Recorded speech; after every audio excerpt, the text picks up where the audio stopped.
Oye, habla tío Sabio Vega. This is Sabio Vega and you watching True Heel Hit a mi manera o para la calle.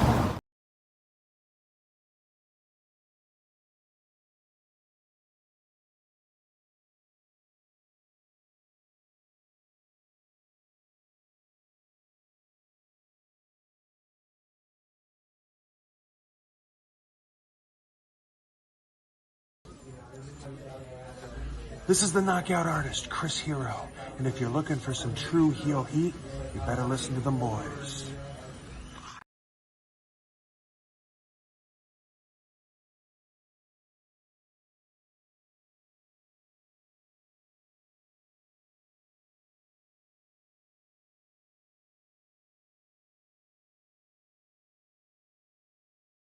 Hello everyone, it's the hardcore legend Mick Foley wishing a nice day to everyone there, right there at True Heel Heat. Yeah!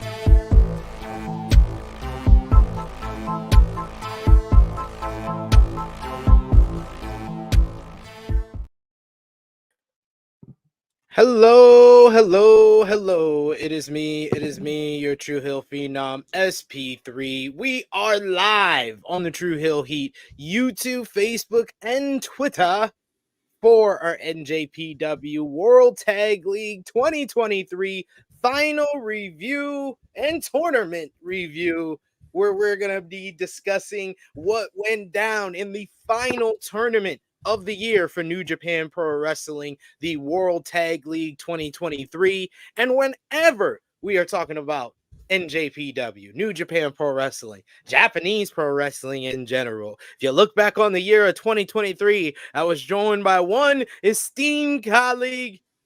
You go to him for the past, present, and future of NJPW. He is your boy, J.News.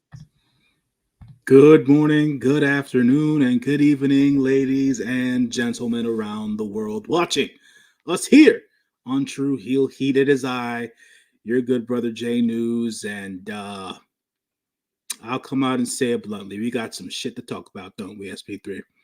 I mean, yeah. I mean, it was the last tournament of the year, and we got a lot of changes going on in New Japan Pro Wrestling over the last week. So we're gonna discuss changes is what you want to call them. Changes.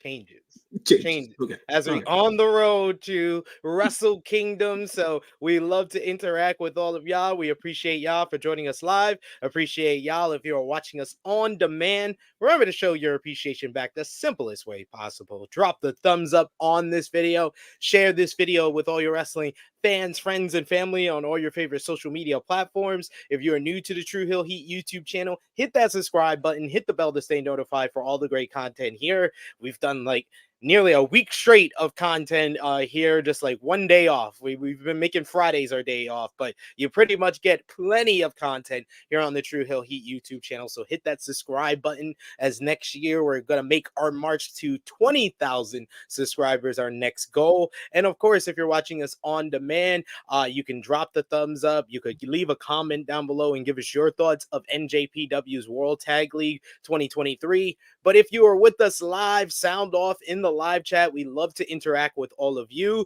Love to hear your thoughts on the last New Japan Pro Wrestling tournament of 2023 and what you thought about the final show, which we're going to go in depth talking about kind of this show in particular from this past Sunday. So sound off, give us your thoughts on all of that. Give us your thoughts on the winners. Did New Japan Pro Wrestling get it right with the winner of this year's World Tag League? Sound off in the live chat with that. Sound off in the comments down below. But of course, if you're watching us live, you can also send a super chat donation.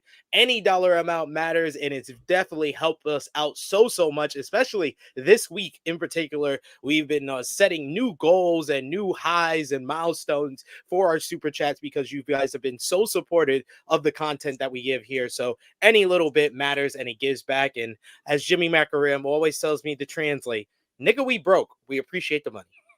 Thank you. We're gonna say Santa Will Chisholm, thank you. My kids are gonna be happy with your contributions. All right.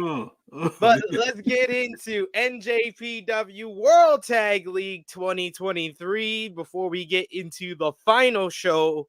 What was your thoughts on the last tournament of the year for New Japan Pro Wrestling?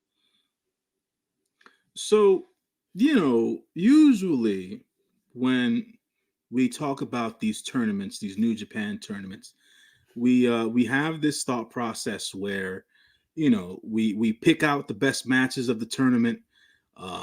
We laud and appreciate those guys working hard and putting it on for the fans, right? I felt a little disconnected to the World Tag League this year. Not gonna lie. Reason being, didn't have anything to do with the format, didn't have anything to do with the times. All that stuff was the same, right? All that stuff was the same. Had some banger matches, matter of fact. We did. Had some banger matches. Where was the story, SP3? SP3, where was the story throughout the World Tag League? I mean, as someone who I will admittedly say I did not catch a lot of World Tag League. I think I got through like the first 3 shows of tournament matches, but I could not keep up with the amount of shows. And like the 3 first shows that I watched, I only watched them last week. Or right before this show. So I didn't even watch semifinals, none of that. So as someone that's been watching from kind of like social media and clips on YouTube, clips online, the story and the people that kept being brought up was House of Torture. House of Torture. House of Torture. So as we know, if you don't watch enough True Heel Heat to know, if this is your first time coming on here to True Heel Heat, we're not fans of the House of Torture here on True Heel Heat. No, I wouldn't say we're fans of House of Torture. No. So here's the factual part about the House of Torture. The House of Torture is seen and they're deemed a heel faction, right? And they seem to be them and the Bullet Club. They're the only heel factions. The only heel factions, right?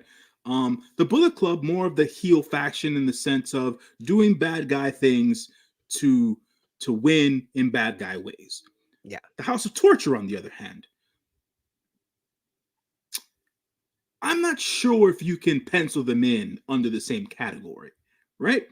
Reason being, I would think, I surmise that their antics aren't necessarily villainous actions, really. SP3, they're not very villainous, really. They seem kind of foolish at times. Might I say sometimes dumb. Maybe, I don't know, with nowhere to go, right? There's no necessary path to take with the House of Torture. And I believe we got much more of that during this tournament. And I will explain why as we go through the tournament and everything else that happened. People wearing shirts, people not wearing shirts, people going to the House of Torture. They convinced 3 different people to turn on and join their faction based on the material of their shirt.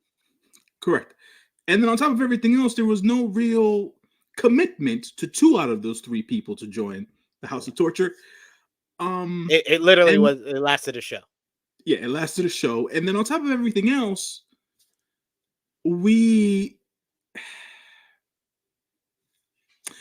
you did wrong by Ren Narita, Gato. That's all I gotta say. You did wrong by Ren. I was gonna save this conversation for when we get to the matchup on we'll get there. I just want to say that. Yeah, that's the big thing that this tournament will be remembered for is Ren Narita turning heel and joining the House of Torture. That was last Wednesday on the A Block final that went down after Narita and Shooter were eliminated from contention of winning the or going to the playoffs on the previous A Block night. Then their final A Block matchup was against House of Torture. It was a very well executed heel turn, by the way. I want to mention that. It was very, very well executed, but it's the House of Torture. At the end of the day, I just like no matter and I saw people trying to be like, oh, people are judging it and commenting on it without even watching the angle. And I was like, I watched the angle and I was like, I still feel the same. It's the House of Torture. It's the House of Torture, because literally I said this on Ace Techers and it'll drop, I believe, on Wednesday this week, and I'll say it here. House of Torture has a 0% on improving people's careers. Absolutely. 0%. Before House of Torture, Evil was considered like a never open weight guy. He could go out there and have bangers depending on who he was against. He can have your bangers against your Ishiis and your Shingos, but he can also have bangers against Okada and Tanahashi. After House of Torture, he has become channel-changing, inducing crap, and probably the worst act in New Japan Pro Wrestling, and definitely the worst main event act in New Japan Pro Wrestling. Before House of Torture, Sho was considered the future of the junior division. He was considered the future Kushida. He was Kushida 2.0. After House of Torture, it's just shenanigans, wrench shots, and he has not put on a great match since. Before House of Torture, we used to be up in here being like, put respect on Uncle Nobu's name. Absolutely. But even though it's only been a few months, he's just fell in line with the rest of the crap in this shit. Before House of Torture, Dick Togo. Well, Dick Togo was Dick Togo. So, yeah, it didn't improve him, though. And Yujiro Takahashi. Yeah, Yujiro was Yujiro. Yujiro was Yujiro. But somehow he's worse now. Somehow he's worse now. No PETA. No Tokyo Pimp. He's now the pimp of torture. That's where I'm coming from. It's not the why have Ren go heel thing. No, I'm actually okay with that because it gives him some depth. It gives him character to work with. It's very comparable to David Finlay this year. I felt no. Look, listen to me. I felt David Finlay turning heel was the right thing for his career. Okay. I felt David Finlay joining the Bullet Club was even the right thing for his career. Where Gato fucked up was making him the leader of the Bullet Club. Mm-hmm. With Ren Narita, yeah, he should turn heel. Mm-hmm. But no, he should not join the House of Torture. Like that's why I said it's very comparable to David Finlay. It's like you're taking one step forward, but you're taking 2 steps back. Absolutely. I cannot disagree with that point that you just made. I think that there is a divide between the Japanese fans and the American fans of New Japan Pro Wrestling.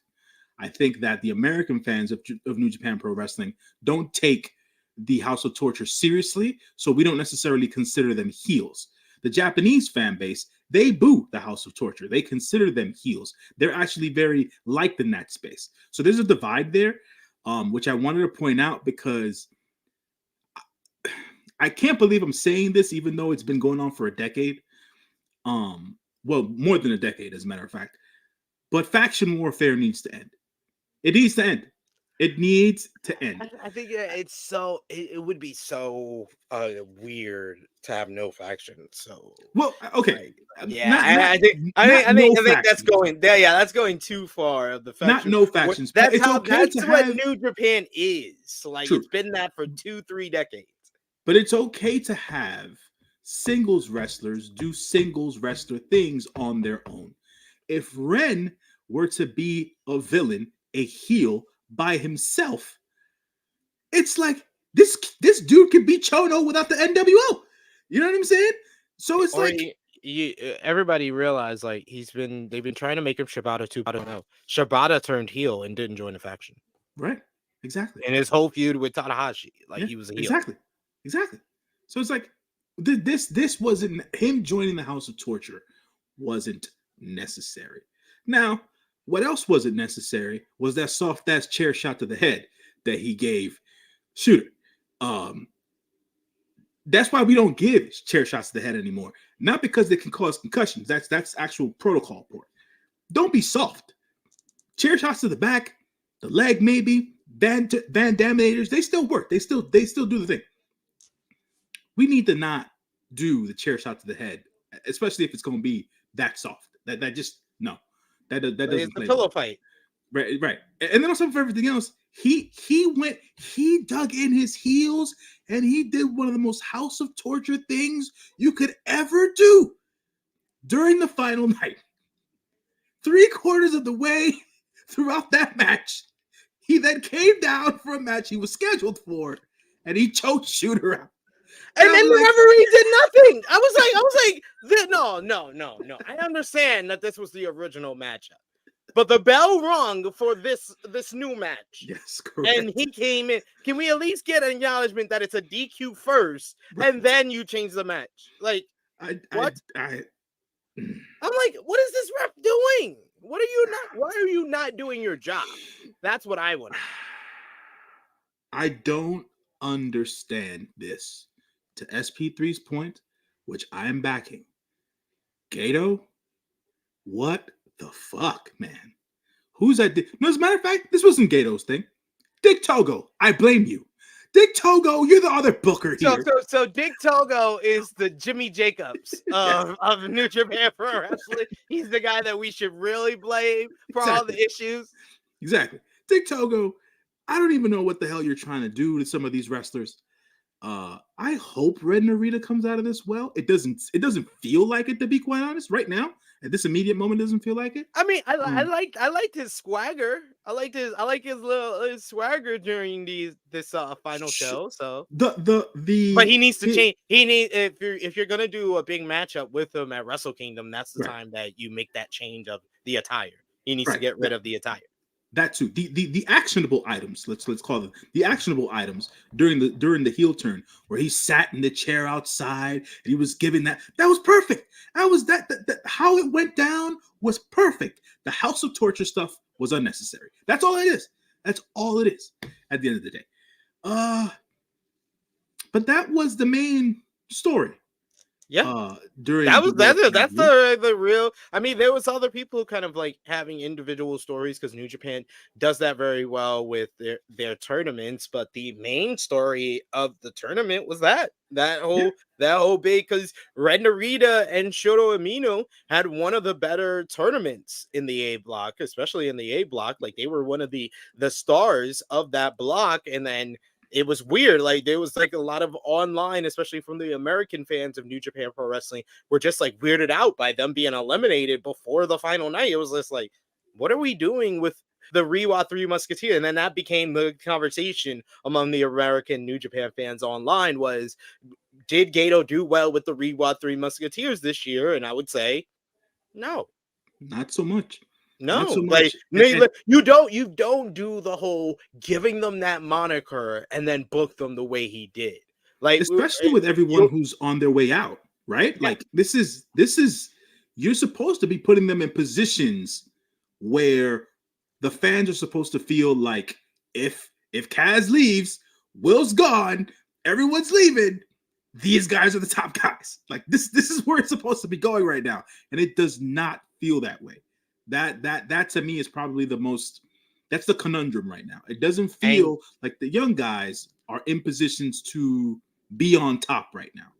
I said it on Ace Techers this week, and I'm gonna say it to you because I've literally been saying it to you for now 6 months. The whole Reiwa Three Musketeers booking fell apart when Gato did not listen to me and put Okada in the A block. I'm sorry, dude. Dude, he had two great things. Like, giving them the moniker of Three Musketeers, you then have to follow up with a strong G1 and a strong G1 story overall for them. And he had the gist of it. He had the gist of it overall, but he didn't fully deliver. The other great thing that he had in New Japan, the best story in New Japan this year, was Okada hates kids. And literally, from the moment he announced the blocks, that whole story got dropped. Yeah, it went to shit. Yeah. So I said that from the very beginning. You argued with me because of Kaito being there, and I was like, we're not gonna get Kaito versus Okada unless they're in the same block. And I was right. And now we're 6 months past, and I was definitely right that Okada should have been in that block. Because if you have competitive matches, and mind you, after the G1, you have Yota Tsuji and Shoto Amito have 5-star matches with Will Ospreay. But if you go back to the G1 and they have great matches with Okada too, and then you could follow up this year with one of them actually beating Okada, then they look like bigger stars. Right. Now we're here at the end of the year. It's just like, yeah, Shoto had that great showing in his last singles match, but what about the G? Let's go back to the G1. Like, everything post G1, this is like one of the biggest fumble jobs Gedo's done, because New Japan was unbelievably hot going into the G1. Like, it was consecutive great fucking shows. Like, we also talked about our best major show for New Japan on Ace Techers, and I said Sakura Genesis. Sakura Genesis was the show where I felt after it, I was like, everything just feels so new. You got these young guys coming back. You got Sonata just beat Okada. You got Aussie Open just beat Bishamon. It's just great. You have the women there, but IWGP Women's Championship got completely dropped when Mercedes won it. Sonata's title reign, you probably should have ended it earlier because it's gone on too long, and now people were bored with it, and you had to do a fucking evil feud. And like, Aussie Open is now completely gone. They're signed with another promotion, and you've literally had to rewind back. And like, after the show, and where we'll talk about the main event, and despite the main event being undeniably a great matchup, with the result, I was just like, oh, this feels like Hiromu winning the Best of Super Juniors in 2022. It's I think that it I thought, first of all, I didn't think you were going to talk about Okada being in the A block. I actually thought you were going to go for the whole Tsuji shock thing again. But... Oh, no. I'm gonna leave that alone. I'm gonna leave that alone, because you know what? I also see, I'm giving y'all all the spoilers for Ace Tekken, so you don't need to get the picture.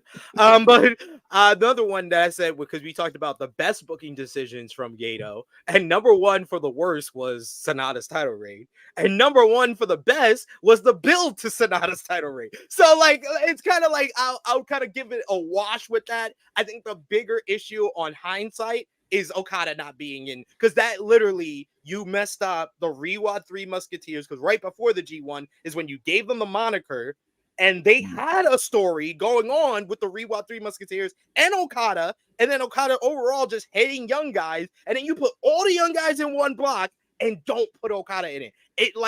And I feel like the G1 struggled because of that. Because Okada was in a block that he didn't need to be. Sonata was in a block he didn't need to be. If Sonata's in a block with Ospreay, YOSHI-HASHI, Taichi, and he wins most of his matches there, he looks a lot stronger than beating some kids. But if Okada's in the kid block, bullying the kids, he looks a lot better, and it continues a great story. It's like fucking common sense. Well, common sense isn't so common. But at the end of the day, I think that right now, going into Wrestle Kingdom season, there is a lot in the air right now in the overall feeling of where New Japan is going, right? To your point about the kids not necessarily being booked in a way where they are considered contenders, right? None of them are really considered contenders right now. They are all a part of their relative factions outside of Sota Umino, if you really want to put it there. So it's like, what are we necessarily doing right now? And I get it, it's emergency measures. You know, we don't know what's happening with Okada. Like, Will's leaving. Like, what are we gonna do here? A new global championship, and we'll get to that by the end of the show, whatever the case is. We'll start with that. I wanted to also bring up the Okada news, but go ahead, finish. Yeah, we don't know where things are going, and sometimes people will tell you, but that's a good thing, right? But we don't know where it's going. Well, sometimes it is, and then sometimes it's not, because you don't. Sometimes you got to see the forest beyond the trees, and right now I don't. Like, I'm not sure if, and I said this from the jump, giving those kids that label was a bad idea. It was a bad idea. That's too much pressure. Now the expectations are super high, and it's like, what the fuck? Unless you had a better plan than this. Like, if you had a better plan than what we've seen in the past 6 months since they gave them that moniker, then I say, yeah, it's sure, give them that title. But it did not seem like you had a concrete plan from how they were used in the G1, how, you know, they both had, you know, the Tsuji and Shoto had the big title matches, and then Narita has the big turn at the end of the year. So they each had their one individual moment after the G1, but I couldn't say it's been consistent booking for any of the three. And Right. it puts in question, because you have that. You also have, you know, someone else who I said I think is like the MVP of New Japan this year, Zack Sabre Jr. Have you really propelled him to where he needs to be if Right. Ospreay is leaving right now? I'm not too sure, even though the TV title reign has been legendary, but it has been seen at a certain level. And I think that Zack deserves a spot at the top level with whoever your top guys are going to be, because I don't know if the other news we have to bring up before we get into this final show, Kazuchika Okada has been reported by Sports Illustrated to become a free agent at the end of January 2024, and he is seriously considering wrestling for another promotion. Okada is what, 36 now, 36, so yeah. he's at that age where this might be the last contract he's gonna be. He does probably have the desire to stay in Japan because he does have a young child, a son that was born last year. So it's definitely understandable with that. But if he is considering working with another promotion, we've heard the big names are out there and they're interested. WWE has been interested in Okada for years. AEW, the picture has circulated of Tony Khan hugging up Okada. He loves Okada. So what would you put on it? We did this on True Heel Heat on Saturday, and I'll ask you 0 to 100 percentage on the possibility of Okada leaving New Japan in 2024. I can't call it. So 50. So 50. I can't call it. Honestly speaking, at this point in time, with how the wrestling landscape is globally, like, it's as hot as it's from a generalistic wrestling standpoint. Wrestling is as hot as it's ever been in this decade, right? And that's a good thing. But then there's so much chatter online about what's good and what's bad, or what's perceived to be good and bad. And then the usage of guys, where they get used, how they get used, do they get used, stuff like that. So for Okada, who's been a top guy in his company for the last decade plus at this point, it's not going to be an equal transfer point wherever he decides. If he stays in New Japan, he's still Okada. But if he goes to AEW, no doubt he'll have the respect and the reverence. But will they treat him like the top guy? Is he going to be in the world title picture? I'm not sure. I am. Because TK's erratic booking kind of, it displaces I me. am though. I mean, that's cool. That's I cool. think that I'm iffy with it. he will push Okada to the moon. I am much more confident in Tony Khan booking Okada than Paul Levesque.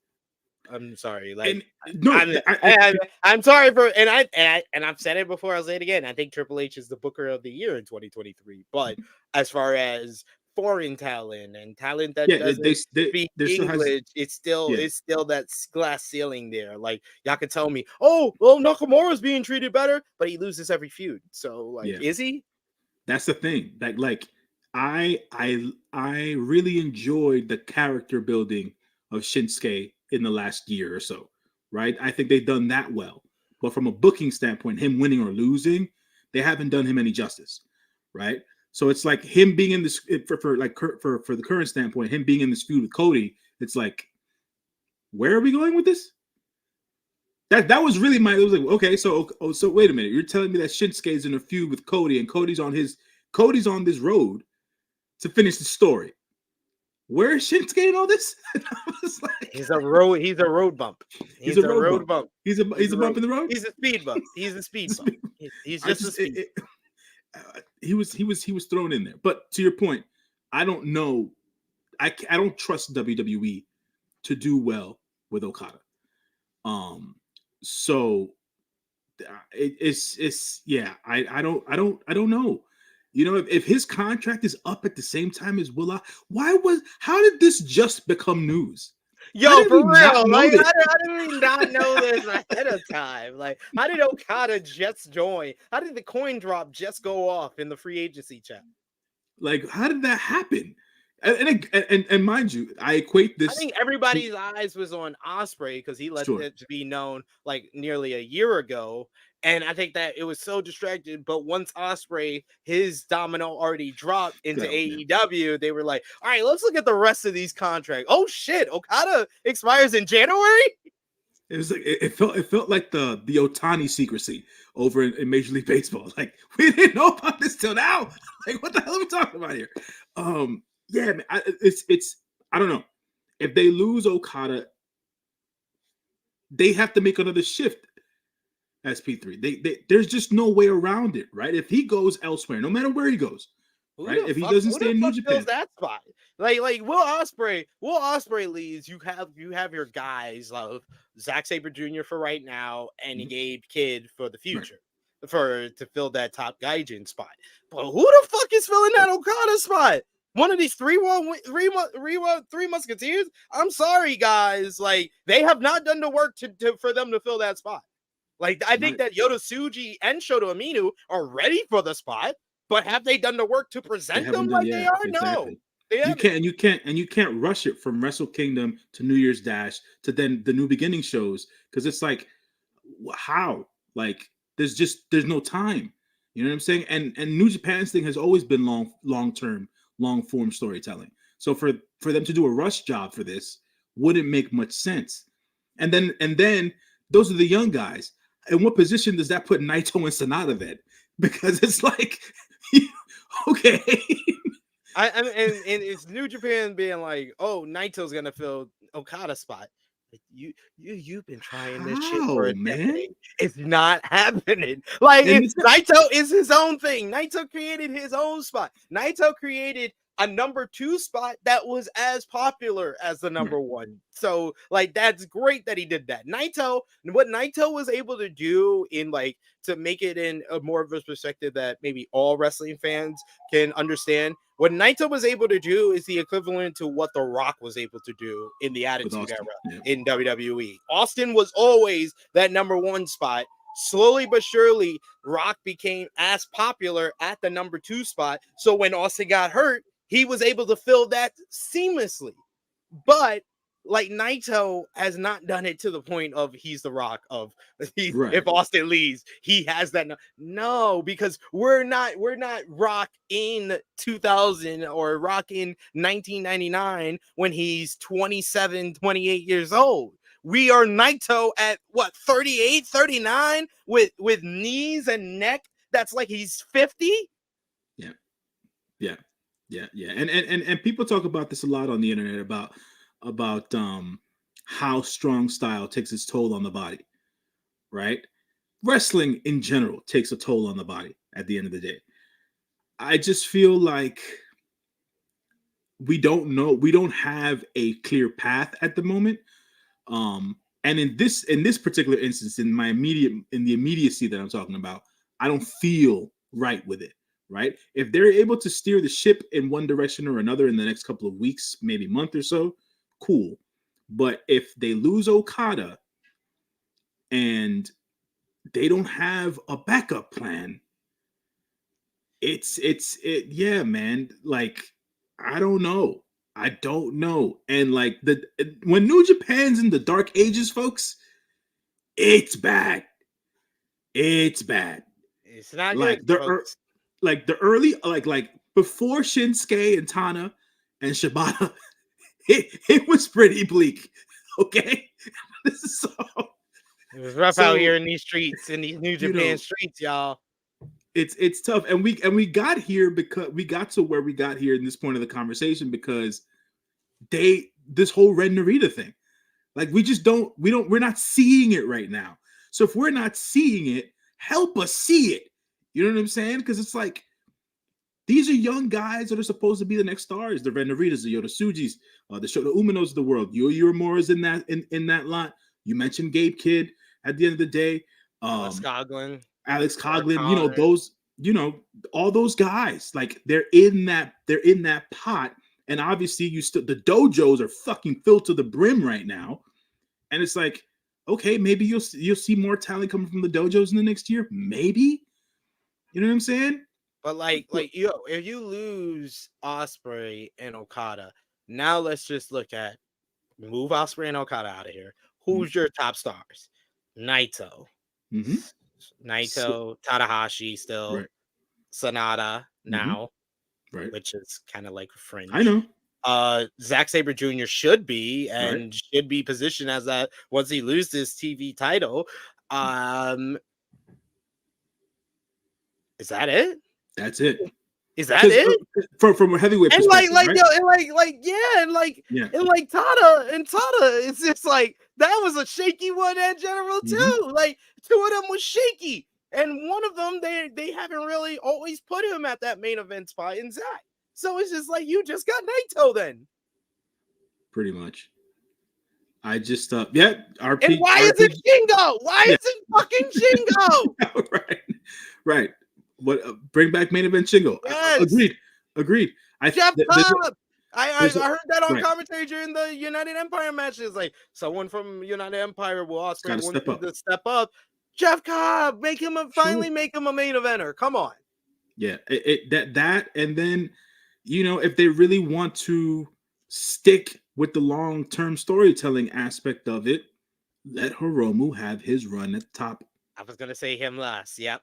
It's true. Let Hiromu have his run at the top. If we're gonna build it, if we're gonna do something without Okada being at Wrestle Kingdom, have the year of 2024 be Hiromu get his main event match at Wrestle Kingdom 19 in 2025. Like, have that be the thing. Because it's like, if that's what you're gonna stick to, you're gonna stick to the tradition of it. He's staying loyal to the company, right? He's not leaving. He's still your IWGP Junior Heavyweight Champion. Let him have his main event at Wrestle Kingdom 19. If Okada leaves, that is your long-term story to fixate on. Because all bets are off. Yeah. So it's like, because you're already fucked up with the kids. You have all 2024 to fix it with the kids. I think especially if Okada and Ospreay leave, they've got to give one of those three Wild Musketeers. Then one of the three Musketeers has to win the New Japan Cup, and the other has to win the G1. The G1. Mm-hmm. Absolutely. I think it should probably be Tsuji wins the New Japan Cup and Amino wins the G1. Or if you want to keep it in the heel fashion, have Narita.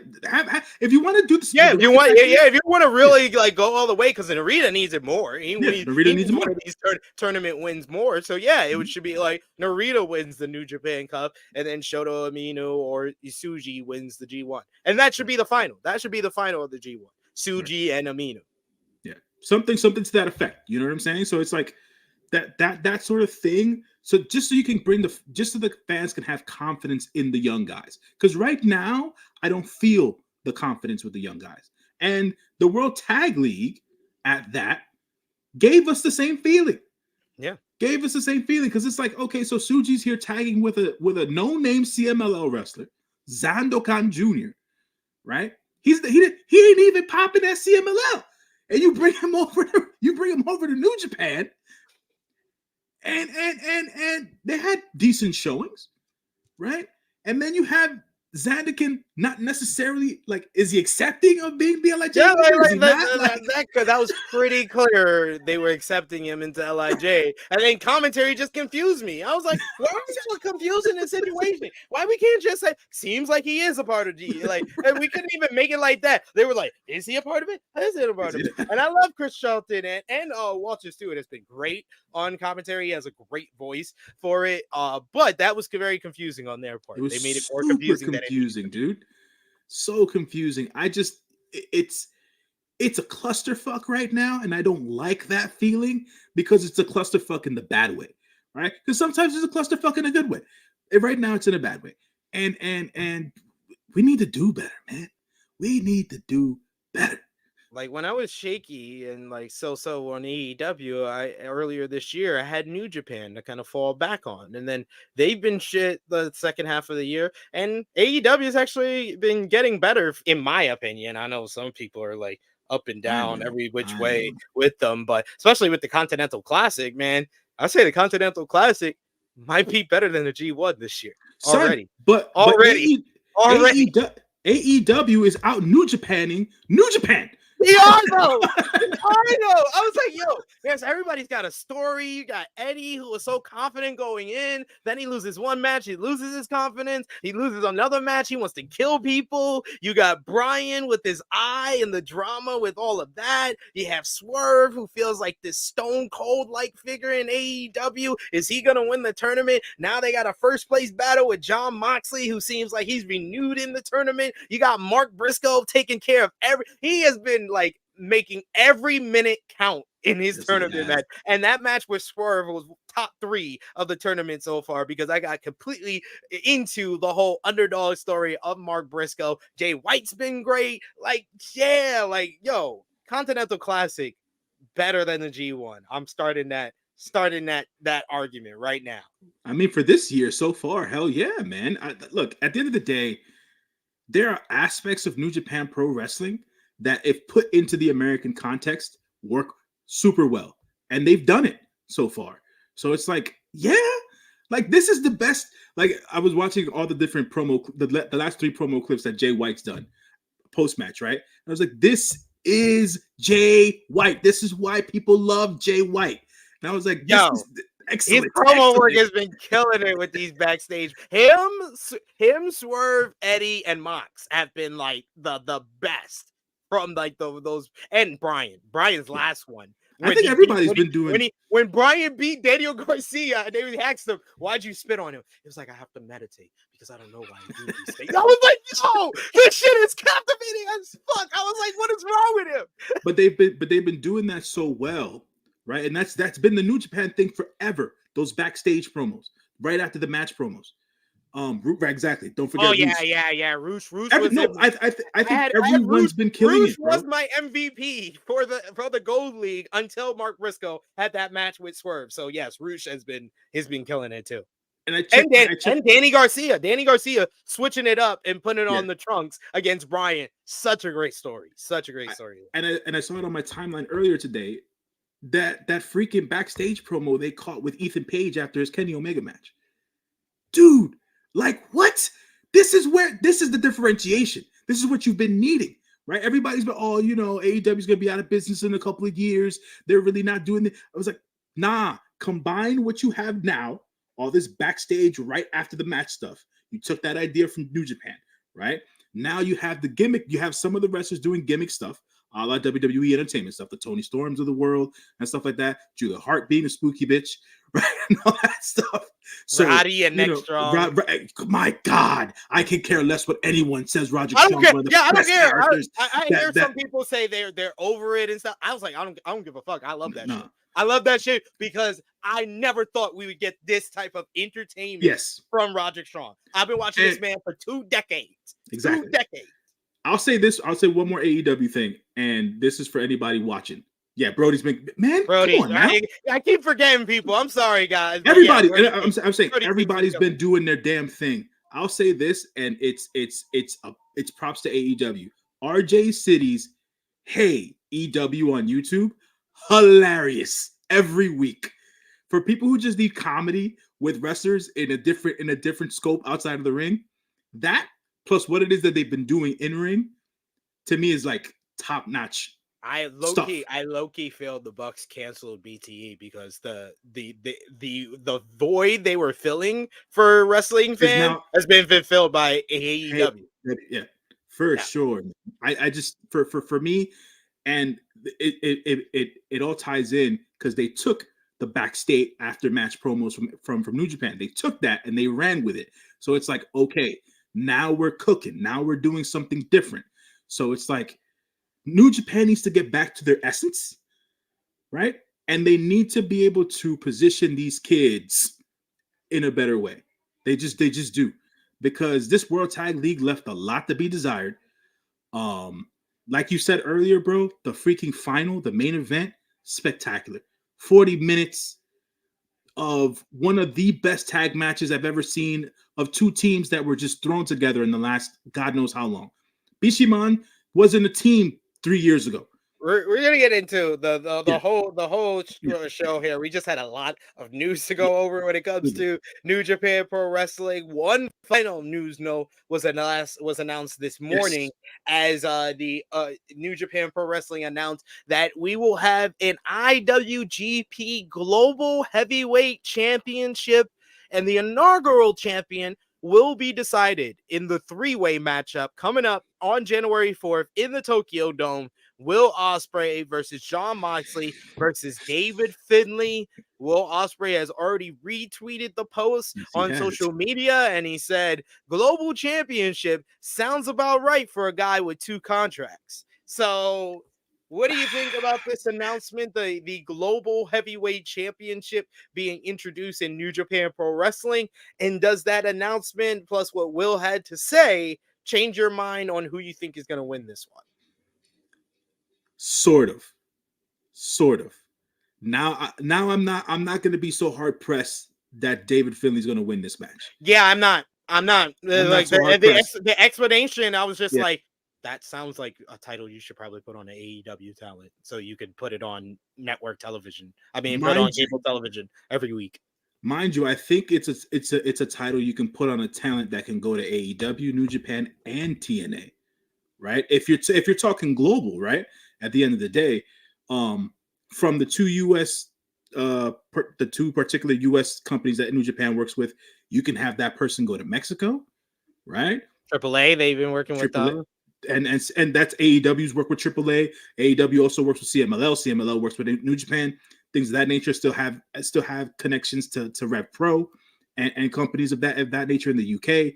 So there's a viability here where Will wins this match, if I'm being quite honest. Which is obviously it's not a bad thing. No. And that's cool. All I hope is that it's a good belt design, because I still hate on the IWGP World Heavyweight Championship. I just don't like the design of it at the end of the day. I hope it's a good belt design, and specifically, give me a white strap. That's all I'm asking for. White strap just make everything pop, y'all. It just does. That's all I'm asking for. Finally, let's get into the show from Sunday, December 9th, 2023. This show took place from the Fudadami Mashamishi. I'm butchering that name. Kumamoto. There we go. Kumamoto. The attendance for the crowd was 2,658. And we kicked off on, I guess this was the pre-show, with another Frontier Zone battle as Ryusuke Taguchi and Bolton Oakland picked up the win over I hope I'm saying this Azo-san. right. Azo-san and Kadai Nozaki. Azo-san, that is a weird fucking mask. It looks like he's a conehead. But yes, he's supposed to be, and Oakland get the win in this one. 5 minutes 53 seconds. Any thoughts? He's supposed to be the human manifestation of a volcano. That's what I understood. Mountain of a man, as I said during the commentary. I finally figured out how to get English commentary on New Japan. Yes, click the wheel. Yeah, just click the wheel. Lower, go down. You can even speed up the Yes, you speed can. during House of Torture matches. Like it's great. It's great stuff. It's actually I'm getting used to the app now. I The new I app. still have issue with the buffering between matches thing, but Yeah. it is what it is at this point. Yeah, Yeah, the matches should definitely not be in chapters. episodes. What is this episodes? What is this, a fucking DVD? No, because if you've ever watched wrestling shows on Abima, they're done the same on the Abima site. They're done the same way. The only difference is that Abima gives you an option for the full show run, and then does it by episode or by match or whatever the case is. So they don't have the full show run yet on the New Japan stream thing. So We got Big Man Dog says seems like they're trying to brand it as their version of WWE secondary world world title. Yeah. Yeah, I think it's basically, AEW is kind of doing something else like that with the Triple Crown Championship at the end of the Continental Classic. So I think it's basically both of these companies kind of establishing their 1B2 title, basically. Right. But opening up the show, the main card was some tag team action, 6-man tag team action, as you had TMDK represented by Kosei Fujita, Shane Hayes, and Mikey Nichols versus Master Wato and Team CMLL, as I've been calling them, Soberano Jr. and Atlantis Jr. Some good action in this one, especially when it came down to Wato and Fujita. I thought they had some good chemistry with one another, and Wato with that high angle German suplex, man. It always looks very fucking scary sometimes, and especially on someone as small and as someone he can kind of rag around like Fujita. It looked vicious on the finish of this matchup as Master Wato picked up the victory for Team CMLL. Pretty good matchup to open up the card here. I give it 3 stars. What did you think? So the match itself was decent and it was fine. The only thing is that I did not like the fact that they had Soberano Jr. do his heel stuff backstage. It should have happened in ring because he's been healing it up in CMLL for months now. And he was being a damn babyface with freaking disco leather chaps on in freaking the entire tournament. And it was bugging me. And I was like, he's been a very good heel on CMLL. So for them to do that shit backstage and Atlantis throwing shade and then Soberano comes out and beats the crap out of him, I'm like, this should happen in the ring. This should have been the Ren Narita shit for Soberano Jr. That's the way they should have done it, but they didn't do it. I thought it would have been. He slapped better. Atlantis Jr. backstage. Yeah, he slapped him. Okay. Yeah, he slapped him backstage. Yeah, basically. They should happen in the ring just for the sake of it happening. They're like that's a CMLL story. We don't care here. Man, this is why we don't get the certain companies built up to a certain echelon, right? Like CMLL's been in business for damn near 100 years, and at this point, they should be a bigger wrestling company, but they're not. So, they're clearly number 2, even though Arena Mexico is probably the hot spot in Mexico, but still AAA is the WWE of Mexico. Dude, but yo, if you feel like we have tribalism here in the US, it's worse. My God. I told people, I was like, yo, those are the Bloods and the Crips. Like the companies and the fan bases, those are Bloods and Crips. You rep people get AAA, violent. you cannot like CMLL. That's how it works. That shit is crazy. But yeah, man, I thought that Soberano should have just slapped Atlantis Jr. inside the ring. That's all I had to really say about that match. The match was decent. Yet again, with another point I had to make. Yet again, dropping the ball with another one of the young guys. Does anyone remember that Master Wato won the Super Junior tournament this year? I do remember that. But he did nothing with him. Post him having the match with Hiromu. They did not follow up with that well at all. And yet again, I always kid with this shit about how he's going to take 2 steps forward to take 10 steps back because that's just the way of the Grandmaster. I get all that, and it's tongue in cheek when I say it, but it's real. But at the same time, it's like, what is his position in the junior division? Like, where does he sit right now? Because Hiromu, I feel like he's the guy that's going to dethrone Hiromu, and they have just put him on a treadmill until then. Yeah, bro, Hiromu, Despi, and Taiji Ishimori are still atop of that freaking division, right? And it's like, who else? Like Kushida's still the god, right? So he's got he's got his place somewhere in that lexicon. But they have not treated him well. They haven't. Absolutely. You're absolutely right about that. But he's still who he is. And it's like, well, who else? We know Show's a joke. Show's a freaking joke. Do people take Yo seriously? Leo Rush already put out on social media he's taking bookings again. So if I'm New Japan, why don't y'all sign Leo Rush? Leo Rush just a few months ago was talking about moving his family out to Japan. What did y'all do to help him facilitate that? Nothing. I don't think. That's why I think that's part of, outside of the injury thing. I think that's part of the reason as to why he took time off. Like they must have promised him something and not followed up. And hands washed so far. And I miss Leo in the New Japan ring. Honestly, bro, like his the matches that he was able to have. Man, it's been a lot of inconsistencies this year, specifically, and it's not just to the heavyweight division; it's everywhere. So tough, man, tough. But yeah, very tough. That opener was 8 minutes 34 seconds. We go on to the second match on the main card. I like to call them Monster Suzuki, Monster Sauce Suzuki, and Nagata. Versus the Bullet Club of Bad Luck Fale, Jack Banza, Gabe Kidd, and Alex Coughlin. This one was your regular kind of Bullet Club multi-man matchup. Sure. Bullet Club healing it up, being aggressive. We got some good interactions between Suzuki and Gabe Kidd. Commentary talking up that matchup between Nagata, Suzuki versus Bullet Club War Dogs from the tournament.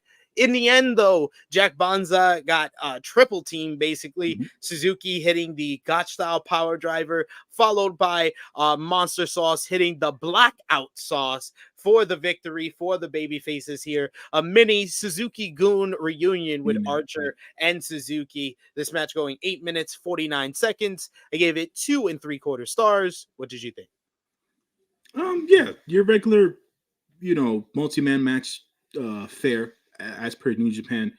I was a little thrown off by the War Dogs wearing jeans and gray boots. I don't who decided to take them out of the trunks. I don't. Anyways, but at the end of the day, Monster Sauce, incredibly entertaining. I want to see more of them.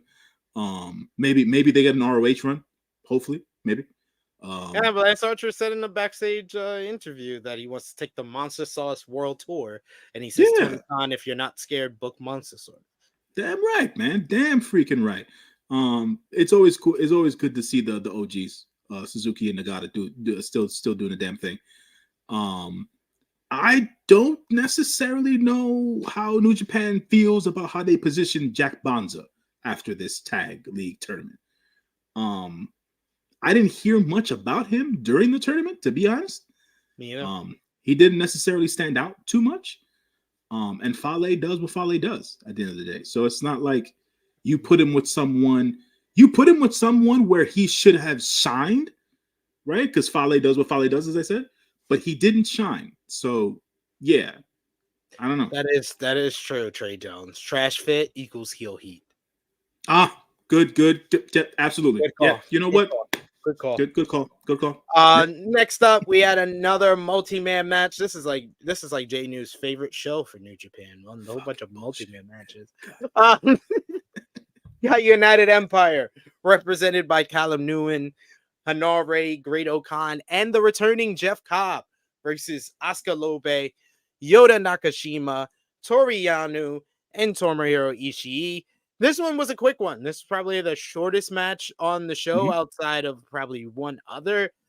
6 minutes, 55 seconds. We got some good interactions between Hanare and Ishii, as well as Ishii and Great-O-Khan and Yano as well. In the end, though, it was Jeff Cobb hitting the Tour of the Islands on Asuka Lobe to give the United Empire the victory. Post-match, though, Hanare continued the assault on Ishii, who was really their target, United Empire, in this one. They really wanted to make a statement that they are coming after the never openweight 6-man tag team titles. Hanare was beating on Ishii after the matchup. Jeff Cobb even tried to step in and stop him from beating him down, but Ishii kind of came back and started hitting everybody from United Empire, which led to Jeff Cobb beating his ass too and laying out, and then Hanare made the signal that they're coming for the 6-man tag team titles. The match itself, I gave it 2.25 stars, but good post-match, as it seems like United Empire are going to be the first challengers or challenging for the championships, maybe on Road 2 or maybe after Wrestle Kingdom. I feel like this should be the Wrestle Kingdom. No. Yeah, Wrestle Road 2 Kingdom, probably. it's Okada and No, Danielson you're right. and You're DSJ and Tanahashi. So Road 2 last night and or New Year's Dash. So No, I wouldn't say New Year's Dash. I would say new beginning. You that'd be the last thing that Okada does. Drop those titles at New Beginning, and then leave up. I guess. New Beginning, they don't regularly do title matches unless it's KOPW. Oh, I mean, yeah. Well, maybe in Osaka. We shall see. But yes, good showing for United Empire here. Next up, Alpha Torture came out for their matchup. It was supposed to be Sho and Ren Narita versus Tiger Mask and Shoto Amino. But this match, it says online it was thrown out, but like I really thought this match was like going on for a while before Ren Narita came out and attacked. It was 3/4 of the way done, son. Which should have been a DQ because he first show says that Narita is not going to be in the matchup, so it's Dick Togo instead. Then Narita comes out about like 2 minutes into the matchup, attacks Shoto Amino. The referee does nothing.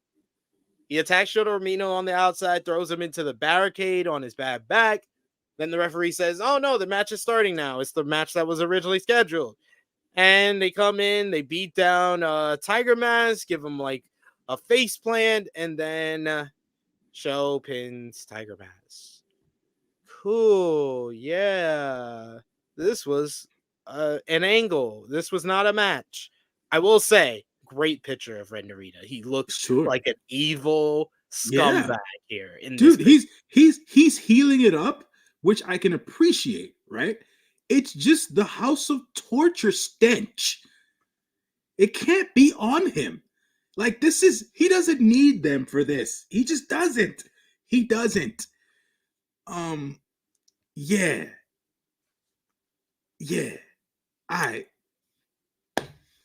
I got nothing. We talked about this earlier. Great heel picture. I'm trying to say all the positive things I could say. Great heel picture. That's all. Good heel work from Ren Narita. Exactly. Good heel work for Ren. Shooter doesn't need any more work for him to be the top baby face. He's there. But they gave him more. They definitely gave him more sympathy because now he's Sting. Yeah, I mean, well, he's Sting. He's Sting, man. He's the new version of Crying Face Jordan. But he's Sting, man. He's always getting his heart broken. He's always getting people betraying him. He's Sting. Sting or Ray. He could be Sting or Ray. True. People that always get betrayed. Yeah. Yes, exactly. We got Big Man Dogs who says, I like House of Torture because I don't actually watch their matches unless Evil is in it. Oh man, listen, man. At the end of the day, I just look a heel Red Narita run solo. That's all we need. That's it. That's all we needed, but we're not getting that. Unfortunately, not happening. Hey, teach us up. We'll move on to another House of Torture match. God damn it! House of Torture. Going up in 6-man tag team action, Yoshinobu Kanemaru, Yujiro Takahashi, and Evil versus Toaki Honma, Ryohei Uyoa, and Kaito Kiyomiya, Team Noah, as I was calling them, during the World Tag League. This was a good showcase for Oyoa and Kaito. I like the story that they had in the tournament with Kaito kind of putting this on Oyoa to kind of prove himself, show his worth. Despite Kaito being a star and a former world champion, he didn't take the lead. He allowed Oyoa to kind of show his worth in the tournament, which led to a bunch of losses for them. And that's continued that story in this matchup as Oyoa took the heat after taking a suplex on the concrete on the outside on the floor. You had him take the heat in this one until Honma was able to come in. Unfortunately, the Satori surprise was his downfall as it led into Evil giving him everything is evil to pick up the victory in this one. 11 minutes, 1 second after the matchup, House of Torture continued the beatdown until Shoto Amino made the save, even getting his hands and beating the crap out of Narita for a little bit there before he went for the Death Rider, and Narita was able to escape. The match itself, kind of like the last match, a star. This is the better than the last match because it was a match. So here's the real question. Are they going to have a special singles match between Narita and Shooter at Wrestle Kingdom? They should. That's the real question, right? Because if they put if the point is to put these kids at the top of the card, you have to have them on the biggest show of the year, right? So it has to be a special singles match at Wrestle Kingdom. If they don't do that, if they undercut them and they put them in the main event of like a Road 2 show before Wrestle Kingdom, I'm gonna have a real problem with that. What was the point then? If that's what you're doing, like you got to make that's got to be a special singles match. If the only kind of alternative to that is like a big multi-man matchup where they are the heads of House of Torture and whatever enough combination they want to give us. Enough of the multi-man matches. Enough. It's Wrestle Kingdom. They're gonna give us one. Big man dogs, brother. We're giving Narita all the chances in the world. I want him to do well. Heel, babyface, whatever. It's like I said, that House of Torture stench, if it gets on him, it's going to be hard to take off. That's all I got to say. It is true. We have never seen otherwise, to say so. RPGs is saying with Gato booking, it's going to be a mid-card match on a Road 2 show. Oh, fuck. Don't say that. Don't say that, man. Don't put that into the world. Don't put that in the universe, man. And Trey, yes, Evil's finisher is just an STO. Just everything is evil. No, it's just an SEO. Next we had Kashika Okada and Hiroshi Tanahashi teaming up to verse the Gates of Agony, Bishop Khan and Toa Leona. Kind of a showcase matchup for the Gates of Agony after a solid showing during the World Tag League where they were able to stand out as two brutes that they are. And they were very physical in this one, kind of showing their strength advantage that they had in this one. They were never going to get by on experience versus Okada and Tanahashi, so they tried their best with their strength and their cohesion being more of a regular tag team than Okada and Tanahashi. But these two are just too much for anybody. It took Okada kind of isolating Toa Leona, finally putting him away with the Rainmaker to pick up the victory for Okada and Tanahashi. 11 minutes, 54 seconds after the matchup, the Gates of Agony showing respect to Okada and Tanahashi, shaking their hand and then going into the camera talking about the Gates of Agony. It took that two legends to beat them. So I like what they did with Gates of Agony, despite them not having the strongest showing during the World Tag League. What did you think about this match? I thought this was the best match of what we saw so far. Give it 3.5 stars. So I didn't understand the whole them siding with the House of Torture thing, right? That was one thing I didn't understand, me speaking about the Gates of Agony. Because secondarily, they're in the bigger scope of things, they're a part of the Mogul Embassy. So they're associated and tied to, if not the hottest wrestler on the planet, which is Shane Swerve Strickland. So to me, it's like if they had a good showing during the World Tag League, if you're saying that SP3, I believe you, brother. I believe you. Solid enough. Solid enough. Solid, cool. Yesterday, though, when I watched this match, Big Brother, Toa Leone, if you gonna drop Kaz on his head, we got problems. We got problems, fam. We can't be doing that. We can't be doing that. You out here, you're supposed to be protecting him in these tag matches. He is the ace. He is the reason. That's the reason that he does these tag matches. You can't be dropping a man on his head like that. That's crazy. That's crazy, fam. Like, you gotta be careful. Gotta be careful out there, man. I know everybody's out there grinding, trying to make their bread. I'm all for it. Just be safe out there. Be protective of everyone in that ring. Please. Outside of that, I'm gonna say this. I'm gonna say this because it's the fact. I don't know how long Tana got left, man. I don't know how long Tana got left. Every time I see him in the ring, it's like, what am I watching? It's tough, man. It's so tough for me to watch Tana in the ring, dog. I think Trey Jones said it. He feels like Bishop Khan needs a singles run. That would be interesting. Mm-hmm. That'd be interesting. So we'll see, man, because they don't treat Gates of Agony very well in ROH or EAW either. So we'll see as to where they go. I feel like Bishop Khan is the more talented of the two guys as of right now. So maybe it's a great comment by RPG. He said Brian paid him to soften up Okada, then meditated on why he just did that. Oh man. Like, why did I just pay them? Now they're gone. They're at Japan. They're gonna do it. Yeah. It's crazy.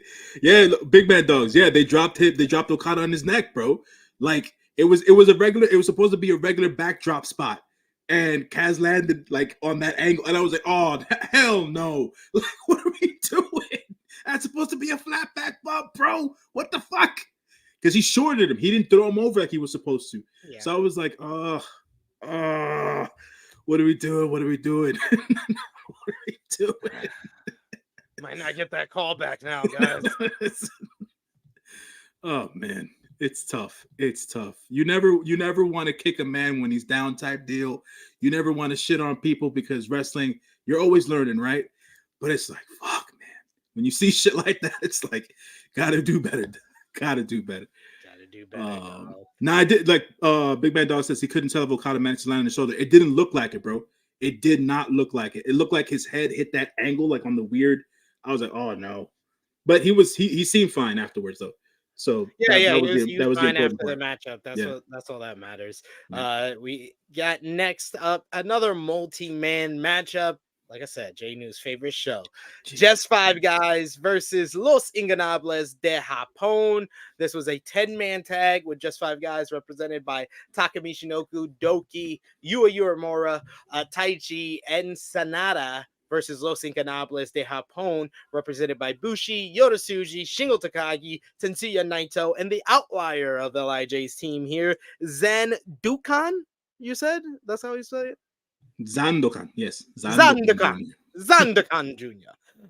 This one was your regular LIJ multi-man matchup. Everybody coming in, and it has always a brisk pace to it, with like the kind of everybody coming in hitting big moves towards like the middle portion, towards the end. In this one, even Taka Michinoku busting out the Michinoku driver, looking like he was on the verge of victory before he was eventually cut off and took a bunch of offense from LIJ. Zandukan hitting this big standing kind of vertical J driller position into a tiger driver, and then hit a big tope suicida into the guardrail on Doki on the outside, leaving Bushi in the ring enough time to hit the MX on Taka Michinoku to pick up the victory for Los Ingobernables de Japón.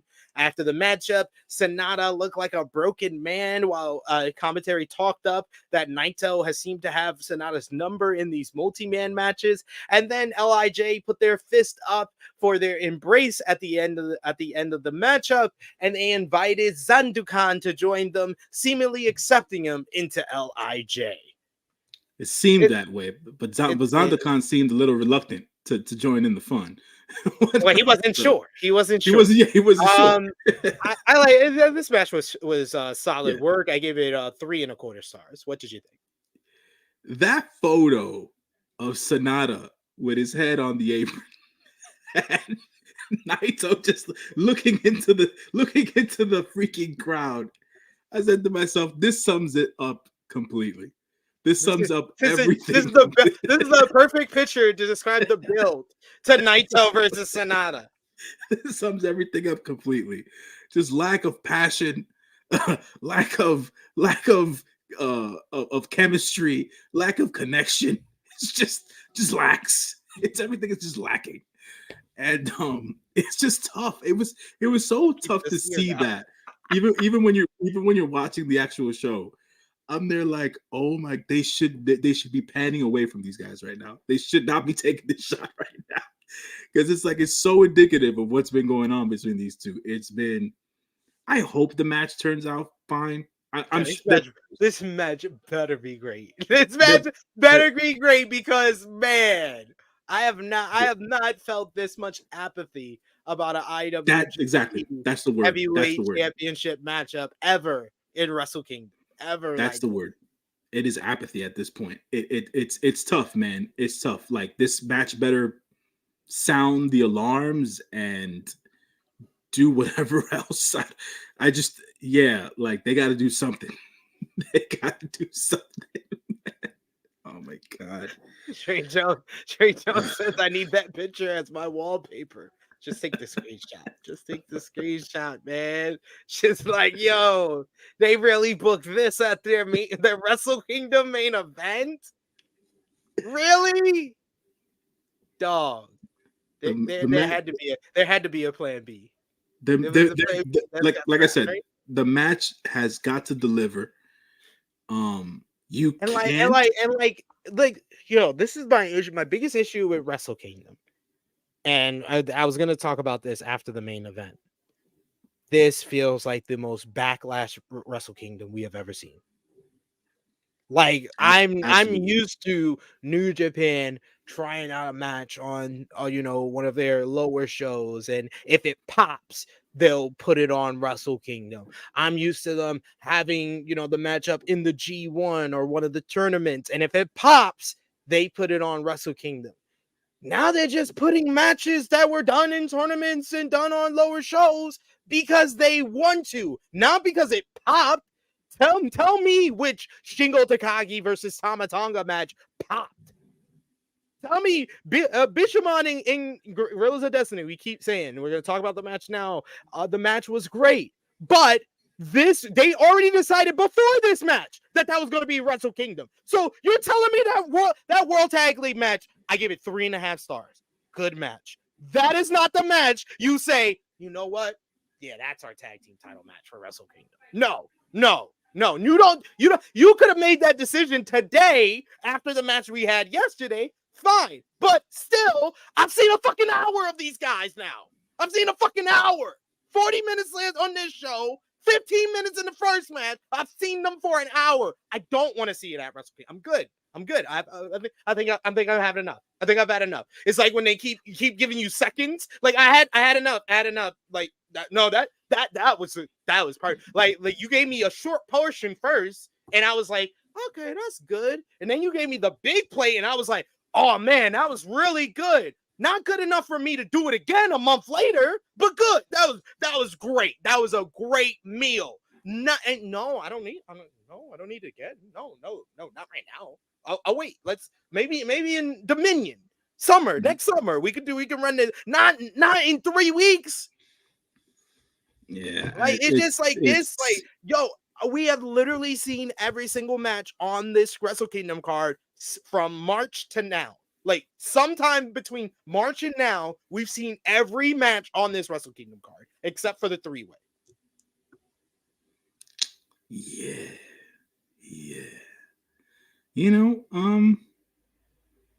I ain't got nothing else left, man. I ain't got nothing else left with that. Frantic World, not Backlash. Yeah, man. RPG's been saying, glad you said it, SP3, because I thought I was just hating. Wrestle Kingdom excitement is at 40%. And like, I'm excited for Okada and Bryan. I'm excited now after the Global Championship. I think I can enjoy the matchup and it's not just a foregone conclusion on who's going to win. Maybe Zack and Tanahashi will be great because they always give us great matches, but I've seen that match like a lot of times. So really, there's really only one match I really want to see on this card, and that's because the first match that we just saw in June is probably not the best we can get from those two. That's why I want to see Bryan and Okada. So, and that's also okay. If you get the first match and it's great, but it wasn't as great as we thought it was, and they can do better, yeah, that's the type of matchup we want to see on a Wrestle Kingdom card. No one complained when Bryan challenged Okada for Wrestle Kingdom, but it seems like every other matchup has had some type of stigma to it, and it's just like, that's what you're giving us? Yeah. David Finley's in this? You could have just gave us Ospreay and Moxley. I would be definitely excited for Ospreay and Moxley, but David Finley's in this. I'm not too sure how I feel. Okay, ZSJ and Tanahashi, they have great matches, but I've seen that a lot. Yeah. What other matches? I think I'm missing some match. Cash Tutu and Bullet Club War Dogs. They have great matches together, and I think they're gonna have another great matchup. Am I excited to see that matchup? Not so much. So, like, you literally have one match on this Wrestle Kingdom card that is exciting. Are any of the Stardom ladies going to be on the show, or has that? They already announced there's no women on this show too. Okay, all right. This is like shaping up to be like either this is gonna be the WWE effect of low expectations, mean this show's gonna blow us out the water, or this might be the most disappointing Wrestle Kingdom I've ever lived through. Okay. All right. Well, we'll see. We'll see what happens. We got Dedrin in the chat. Thanks for joining us. He says Sonata, one of the most uninteresting champions for New Japan. I've got no defense, guys, and we all know how much I love Sonata. I've got no defense. It's like J-News just getting punched and he won't put up his fist. Like, I can take it on the chin, man. It's like I ain't going down. I ain't got nobody's glass jaw, dog. But at the end of the day, it ain't it. I know. I can come to the realization. I know. I see the truth. I see it. We got Corey. He says, add the Outrunners to the match, and then you have a Wrestle Kingdom match. There you go. I'm gonna leave that by itself right there. RPG that says, I know the roster can deliver, but why are we here? Yes. Absolutely. Yes. Absolutely. It's like you're legitimately just putting on the roster. Like, guys, you guys got to save me because I didn't have a lot of good ideas for this one. Yeah. It's basically that's basically what this card feels like for Wrestle Kingdom. Like, Gato's like, it's all on you guys after this. I didn't come up with interesting builds, interesting matches. So here you go. Go deliver. Yeah. We got Big Man Dogs. He says, at least it's not Wrestle Kingdom, Fatal 4-Way, or Capital Punishment. It feels like Wrestle Backlash and shit. Wrestle Kingdom Backlash. And then finally on this final show, you had the World Tag League Final. Bishamon versus Guerillas of Destiny, the New Japan Strong Openweight Tag Team Champions versus IWGP Tag Team Champions. And I love the story of this matchup where El Phantasmo started off the matchup with his rival from the other team, YOSHI-HASHI, but then he also wanted a piece of Hiroki Goto. Early on, we saw the cohesion and the teamwork that has made Bishamon the top tag team in New Japan before Guerillas of Destiny's got their chance to show why they've been so successful, with Hikuleo dominating due to his size and strength, while ELP just has this unreal athleticism, agility, and speed. But it was Bishamon that just kept ticking away, and I love how this was 40 minutes in duration, but you really didn't like feel it until you got like the 30-minute call that it was that long, and then the 30-minute call really turned things up where we got a really thrilling final 10 minutes, and it all starts with Bishamon delivering a hell of a shoto to Hikuleo through a table at ringside off the apron, where Hikuleo's head just Yeah. collides with the table as it cracks down the middle. And then we get the underdog babyface story of El Phantasmo, who put in one of the best underdog babyface performances in New Japan all year, fighting from underneath, fighting both men off, getting a one-man Shelto at one point, followed by a sudden death into a very close near fall. He followed that up with the CR2 for another very close near fall on Goto, and then Bishamon just kind of overwhelmed him, hitting big double team moves, but ELP would not quit. He kept kicking out. They hit a big basically like heart attack / bulldog off the second rope. That looks like he's done. He kicks out, and El Phantasmo is fucking smiling like some maniac. Like, he's smiling because he's like, you can't put me away. You can't finish me until they hit their big Shoto GR2, whatever they call it, big finisher here to pick up the victory. They call it the Naraku to pick up the victory in this one. 40 minutes, 30 seconds.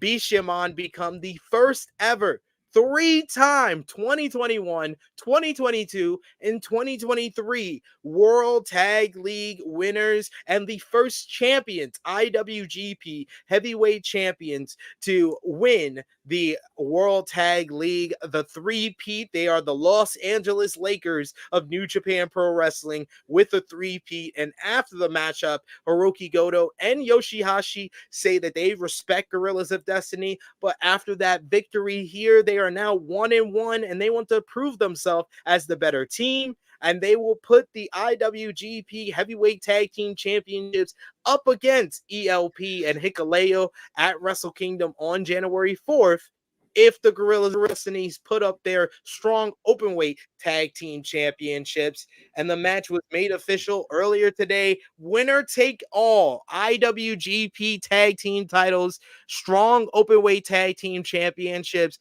It's Bishamon versus G.O.D 3 coming up at the Tokyo Dome, Wrestle Kingdom 18.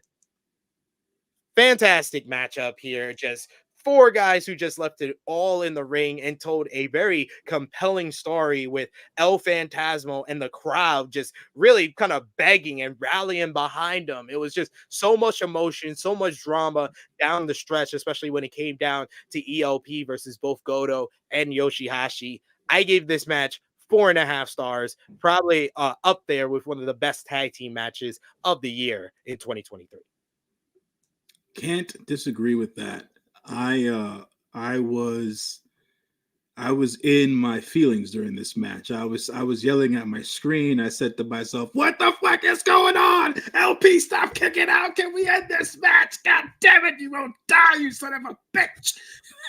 He refused to die, man. He really, really did. Man, I would say, even though it was a tag team match, it was probably the best match I have seen from El Phantasmo ever. So that has a lot. There's a lot going for him based off of this one match alone, going into the future if they ever decide to single him out again. Bishamon, man, they the strongest, man. 3 years running. 3 years running. Ain't nobody taking that away from them, man. You know what I'm saying? They're the first champions to win a tournament in God knows how long. You know? So hopefully they figure this whole belt situation out. I'm not too sure if they're unifying, if they're consolidating. I don't know what they're doing. Because New Japan Strong isn't on a regular basis like that anymore, right? They're just it's just the shows. It's just the shows. So yeah, I think unifying the belts makes the most sense at the end of the day. Obviously, the New Japan Strong Openweight Championship is going to be part of that Triple Crown. So they have that unification going on over there. And then they can easily just merge the IWGP Women's Championship and Strong Women's Championships because you made it for Mercedes Moné and she's about to go back to WWE. Yeah. So, you know, that's not confirmed, but that seems to be the rumor out there in the world. Seems like the rumor and innuendo has been right a lot lately. Yeah. You're right. Can't Can't take it away from there. Yeah, man, a fantastic match. I can't take anything away from the match. Like you said, we already got this match twice in one tournament, and now we're gonna get it again in 3 weeks. We got it for 40 minutes. I people need to understand. People need to understand. It doesn't matter if it's like one of the best matches ever or just a good match. Giving me an over 30-minute matchup and then telling me you get to see it again in less than a month, that does not appease anybody. Yeah. I don't know I don't know too many Japanese fans that would appease either. And they love the long matches, but if you just saw the long matchup, do you immediately want to see it again less than a month later? Yeah, I don't think so. And for all intents and purposes, I feel like this match, it gave us their best. It gave us their best. You're not gonna be able to give us that type of matchup at Wrestle Kingdom, so you're literally promising the next match going to be a letdown, guys. Yeah. Just so you know. So that to me is that's still within itself, it's bad booking, right? Because it's like they just gave us their best match. We're not going to book this match at Wrestle Kingdom. It's not going to go 40 minutes. They never give the tag matches 40 minutes, you know. So it's 10. Like you'll get 10 or 15 at best. 10 or 15. So it's like like you said, you're setting us up for a letdown anyway. So for me, at this juncture, Wrestle Kingdom 18 is not what we want it to be as of right now. And I'm trying to think, like, did I have this much apathy going into the pandemic Wrestle Kingdoms? And I was like, no, 2021 was great because you had the double dash, the double with the titles with Bushi versus Naito on night 1, and then Ibushi versus White on night 2. You also had Cobb and Shingo. They had a bunch of like interesting matches on both nights, even though it was 2 nights. That I did not have any apathy for either night. 2022, there was some apathy, but you still had the promise of Okada in 2 great matches against Shingo and Ospreay. So they still delivered in that, and it's still memorable for that. But this one, man,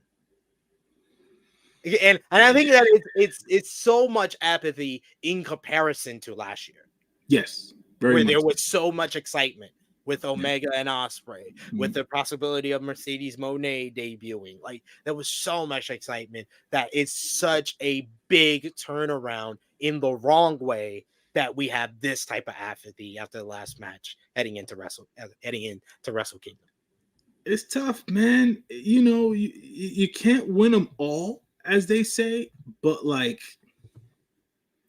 this has not been a good build. They're still gonna add matches. Right? Obviously, we're not gonna get a never open weight 6-man tag match. We'll probably get that shit on the road too, right? Because Okada has his match versus Danielson. So what do we have left necessarily, right? I mean, Amino and Narita, and I think we're gonna get probably the Rambo, sure, to set up New Year's Dash, and maybe another multi-man matchup. But there's a lot of big people or big names that you're leaving off this card. Yeah. Because the IWGP Junior belts have a match, right? They have their match is the Bullet Club War Dogs and Bullet Club War Dogs. Yeah, you got Hiromu and Dusty for the Junior Heavyweight Championship. You got the Global Heavyweight Championship 3-way. You got the Never Openweight Championship with Shingo and Tama Tonga. You got the world title, and that's about it. So in TV title. Here's a fair question. Do you think that the Triple Crown winner gets a match out of Wrestle Kingdom? I think that the Triple Crown winner is facing Kazuchika Okada. Okay. I didn't see Brian winning the C2, to be honest. There's three really good options to win Yeah. the C2. It's Brian because it's a new title, and you put a new title on Brian Danielson because he'll have great matches with the new title. So that seems like a no-brainer. That's a no-brainer. Eddie has the best story because of like him putting the title up for grabs and taking the first two losses and having to make the comeback. That's we all know we're New Japan fans. If you're watching this, we all know that's the Gato one-on-one. Looking, if one of the top guys takes two losses early on, you're like, oh, he's about to run the table and make the finals. So that kind of seems like Eddie has been positioned as that guy. And then there's Swerve, who just is ridiculously hot, and this feels like another big win to put on his milestones of 2023. So you have three really good options right there. Do you think there's a possibility that the Switchblade wins the tournament? No? Okay. No. Right. I think they're gonna keep him in the running. He's gonna win this week against Mark, and maybe you have a draw between Swerve and Moxley, so that the final match between Moxley and Jay White is determined who goes to the group final. Okay, that's fair. And I think Moxley wins that to set up Mox versus Swerve 2 in the group final before we get to World's End. Fair enough. I don't know, but for some apparent reason, I feel like that could be a good pivot, maybe from a New Japan standpoint, right? If AEW, let's say for example, if they let Jay White win the Triple Crown, it gives him an in back to New Japan without having to. That is nobody. I don't think Jay White wants that. So I don't. That's why I'm like. I just want something to pop for freaking Wrestle Kingdom at the end of the day. He's like, I want some type of surprise. God damn it! We got our good friend Corey Michaels, always supporting us on social media. Appreciate you, good sir. Always see the support and the love, and I appreciate you. He says, I was so happy to see Sonata get a new look and a belt, but this run has been pretty soggy. He's not bad by any metric, just not what one would expect from him or NJPW, or is that just me? I've been saying for 6 months now, Corey, we should have just done Tsuji. You should have just put the belt on Tsuji, because Sonata winning was his elevation. He did not need a long run with the title. He just did not. And I said that to the number one Sonata fan here. I said that to all of y'all from the very beginning. He just needed the win. He does not need a new run. And you could have built a new star in Tsuji, and one of the three Musketeers, we'd be sitting here and being like, well, at least they made Tsuji a top star. But they didn't even do that. Fair enough, man. Fair enough. Dadrin saying Sonata is not a bad wrestler. New Japan gave him the title too soon. I don't agree with that. They gave him to it too late, maybe. Yeah, too late, he was more interesting before the title. That's arguable. I think that the reason as to why Sonata is where he is now is because he was stale before he got the title run. To Sid's point, like, I think giving him the title was the rub, right? And at the end of the day, maybe the run shouldn't have been as long as it has been at this point. The Shuji shock, it would have been exactly that. It would have been a shock. But it would have been buzz for like the. It would have been buzz. You could have ride that fucking buzz for the rest of the year. Like, we made a new star. We did what everybody said we couldn't do. We made a new star. But if you really wanted to go the super babyface route, you probably would have given the belt to Shooter early. Let him. He wasn't ready early. He wasn't ready early. Tsuji came back and he was ready. So Amino, who shit the bed with Naito at New Beginning, was ready. No, he wasn't. He needed to climb. That whole shitting the bed against Naito put him back at the bottom of the ladder, and he had to work his way up. And he did, and they did it the right way. They had him work with Zack Sabre Jr. Absolutely. Then they had him work in the 6-mans and the multi-man matches with Nagata and stuff, and then brought him back up to where he was ready for Ospreay again. Now he's getting back up to the top. He wasn't ready.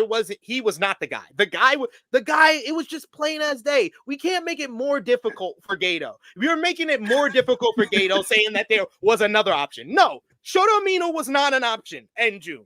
Yota Tsuji was and should have been the option. I'll leave that there. But I like to everyone to cover this. I am an eternal Sonata apologist. I am one of his biggest fans. I cannot deny any of what's gone on this year. Uninteresting is a good word to use. Just because they haven't really done anything since they gave him the belt and he got into the trunks and they shaved the beard. Like, okay, and it's just like he's champ. He had a whole feud with a partner that betrayed him, stole his title when at a time where he wasn't getting respected as champion, and he literally changed nothing. He was never more aggressive, never angry, and I feel like that was like the death nail. Like I feel like everything has kind of went how it's gonna went when you didn't pull the trigger on Tsuji, but the death nail of this title reign was the evil feud and just the lack of him changing in any way. Yeah, the lack of emotional turmoil within Sonata has been not cool. We got Dustin. Yeah, you're good. Yeah, no, Dunstan said after Dominion, it felt like Sonata wasn't booked like the top guy. The company don't trust the young talent as of yet. Obviously, where are we now? It's like, where are we now? Nah, that's not even me being trying to be super cynical with you, Dunstan. Like, you're right, dude. Like, they don't trust the young talent at the end of the day. Like, and that to me is telling, right? Because it's like, if the fans see it, at least in one of the young talents, like it's okay to be able to pivot off of one guy. Maybe not all three, no doubt. That's too much to handle to Sid's point, right? But one young guy, you could have pivoted off if shit didn't work with Tsuji. You could have pivoted easily. Could have pivoted, yeah. You could have booked them in to lose the title at like Destruction if it didn't work. If it didn't work, that was you could have done that. And also, like, there was just so many missteps in this fucking, like, Evil was not the guy to feud with Sonata afterwards. You should have had Shingo beat Evil in the G1 block, and then he faces Sonata. If Sonata was going to lose that first match, Shingo was the guy to beat him. Like right now, folks, like, legit, Sonata is a friendly neighbor. That is who he is. Sonata is the neighbor you want to hang out with. That's who Sonata is, right? Is Sonata the worst IWGP World Heavyweight Champion? No. Who's the worst? I mean, because Evil wasn't ever IWGP World Heavyweight Champion. He was World Champion. No. Oh man, I think Sonata is the worst. That's fucked up. Yeah, like it's unfortunate, but you have to, or it's either him or Kota Ibushi. Like, it's either him or Kota Ibushi, but Ibushi at least had the spectacular matchup where he won the title and he defended the title a bunch of times against people like Sonata. So like at least he had that before the end of his title run, and the title run was short. I'd rather short and maybe forgettable than long and boring. Long and boring, I think, is more offensive than short and forgettable.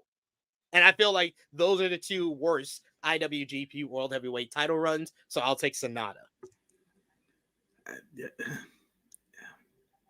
Because you can't say Ospreay. Ospreay was a short one, but he had a 6-star matchup in the short title reign, so you can't say him. Shingo's the best. Okada's second best because he's won it twice.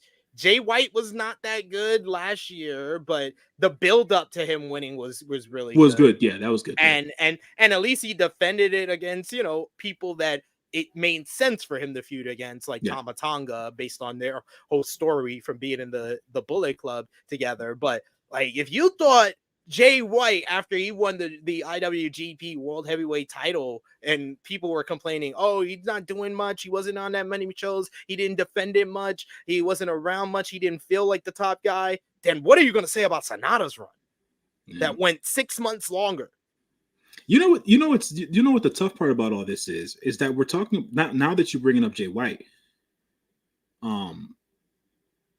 that leaves a lot to be desired with when you have two different guys who are at the top of your card not booked right and not have good runs with this belt. Not saying that Sonata's run wasn't worse than Jay's. Obviously, it has been, if I'm being completely honest, right? But it's like ever since the inception of this belt, which is not that old, you've dropped the ball twice. You've only had 7 champions. I would say he dropped the ball 3 times because Kota Ibushi shouldn't have. Right, Kota's thing, yeah. He won it. He was the first champion. He literally had that new belt for like a month and then lost it. It was like you're almost at 50% at this point. That's not for a belt that hasn't been around for that long of a time outside of the longer lineage of it, right? There's only been 3 good to great title runs with this title. It was Shingo and the 2 Okada runs. That's it. Yeah. That's it. It's tough. I mean, Corey, what is Corey saying? He's on the plus side. Maybe this will lead to a good moment for Tetsuya. That's all there is to this. That's my old thing though, Corey. The moment, that's good. That would be great. But what are we gonna do with the title run? We need to have a good title run. This title desperately fucking needs a good run right now. Yeah, and it's tough to put it on Naito.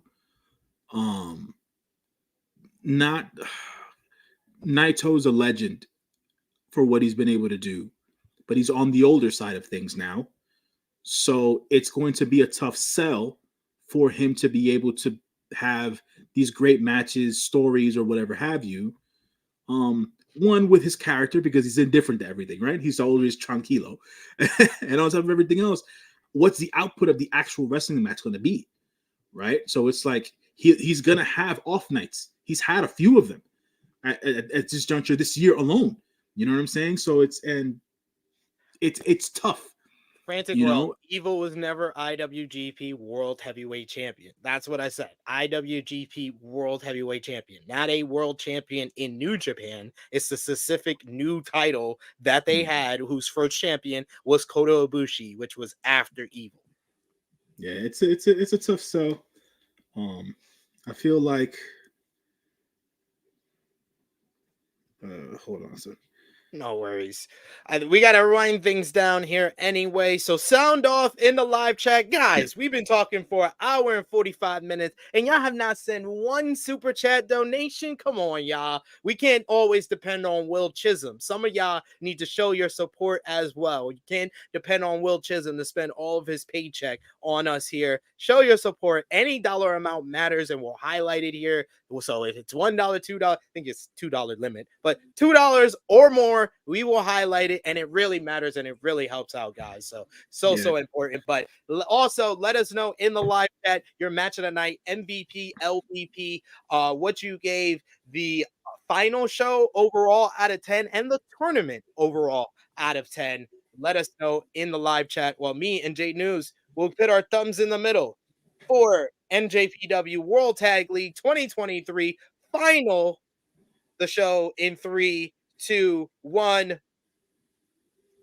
Thumbs up. I know that's mostly for the main event, but let's put our thumbs back in the middle for the World Tag League overall in 2023 in 3, 2, 1. Thumbs in the middle from both of us. Out of 10, what did you give the final show, J-News? Just due to the main event, a strong 7.5. Just due to the main event. The main event carried about 6 points of that 7.5. So that's where I'm at with that. I will go 7 out of 10. And yes, the main event dragged ass with the rest of the show, which highest rated matchup outside of the main event was 3.5 stars. Okada Tanahashi versus Gates of Agony. What was your out of 10 for the tournament overall? Yeah, it's mid, man. 5.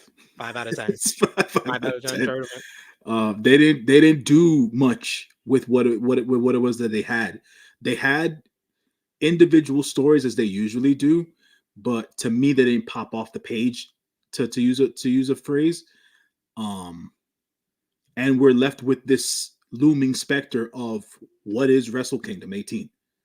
Like, that shouldn't be the deal, if I'm being honest. We should be wanting to watch Wrestle Kingdom 18, and it's like Okay, so we've got matches. That's where we're at right now. We've got matches. We got matches. Just Now they just gotta deliver. Hopefully, fingers crossed. What was your match of the night? Obviously, for the final and the tournament overall. Yeah, the final. It was Bishamon versus G.O.D. RP Jesus Access. Real talk, because I have not seen much. Any must-see matches from the tournament? I mean, from everything I've seen, it was the final. The final is the must-see matchup. Like The final's the must-see matchup. everything else I kind of saw was around like 3.5, 3 3/4. Nothing 4 stars really. Nothing that jumped off the page. I know that a lot of people were very happy with what Kiyomiya and Oiwa did during the tournament, which is cool. Monster Sauce got to shine a little bit, so hopefully we'll see them on American TV soon. The Gates of Agony didn't really pull off a strong tournament, from my estimation. They didn't really do much with just 5 guys in this tournament with their team. Uemura looked bored at some point. Like he's like, I came back there was. this. I was reading comments online about like he didn't even want to be there. He did not. At some points, he did not look like he wanted to be there. The United Empire, that team didn't do much. Even though they're now shifting the story to the never open weight 6-man tag team championships, but from a tournament standpoint, they didn't do much with them there. House of Torture, what the fuck? Get out of here with that shit. I mean, they expanded on the storyline between Shota and Ren, right? Taking the House of Torture out of it, I think they've been able to expand on that and build on that. So that's a positive thing to take out of the tournament in that regard. But yeah, man, of everything else, like what were Ishii and Yano doing? Like, what was that? So it's like a lot of stuff that they needed to work on and could have been better in the tournament overall. And we got Cordy says more like House of Snorcher. Am I right? Yes. And now we go to the MVP for this show, the final. I'm gonna give it to ELP, El Fantasma. For sure. Yep, I'm with you. ELP is MVP. Yeah. ELP for MVP. The MVP team of the World Tag League. Who would you give that to? I'll give it to, because it's unfortunate, because I kind of shitted on them when Sanal told me on the last episode of 8 Seconds they were in the lead. And I was right in the end, because she told me they were in the lead. I was like, not making the finals, and they didn't make the fucking finals, but they should have made the fucking finals, because they have a story that we've been talking about for months now. TMDK, fucking G.O.D. Like, dude, I was like, TMDK and Bullet Club War Dogs, yeah, those 2 teams are in the semifinals. Yeah, one of those should probably win the World Tag League. Nope. Let's go back to the same song and dance. What happened last night felt like so much of a pivot. Something must have happened. That to me is like either TMDK signing with an American company, or like something's going down that we don't know about. G.O.D don't fuck with TMDK. Like, that's what I'm convinced after this tournament, where they looked so good, make it to the semifinal, and then he just goes back to the same fucking song and dance of Bishamon. Like, it's just like, nah, I'm not believing no more. You don't like them. They shit in your bag or something. You're treating them like they Kaito Kiyomiya. Nah, I'm good. I'm just gonna stop believing. TMDK though, MVP tag team. It's interesting for Frantic World to say he forgot that the Bullet Club War Dogs were in the tournament. That's how messed up this tournament is. If you forget that the Bullet Club War Dogs were in this tournament. Well, Bullet Club War Dogs was one of the standouts of the tournament, honestly. So you probably weren't watching Frantic World. I'll be honest. No. I mean, but from a generalistic standpoint, that's how lackluster the tournament was, right? Yeah. Even if they were standouts and people were like, oh, they were in it, like it's because the tournament didn't stand out too much. Yeah. People weren't watching and talking about it too much. But LVP for the final. All right, so my headsets went dead. Can you hear me No, still? I Though? said no. Can you hear me? Yeah, I could. I don't Oh, want okay. break. Oh, okay. No. Who you got for LVP of this show? LVP of the show? Yeah. Shoot. Of the show.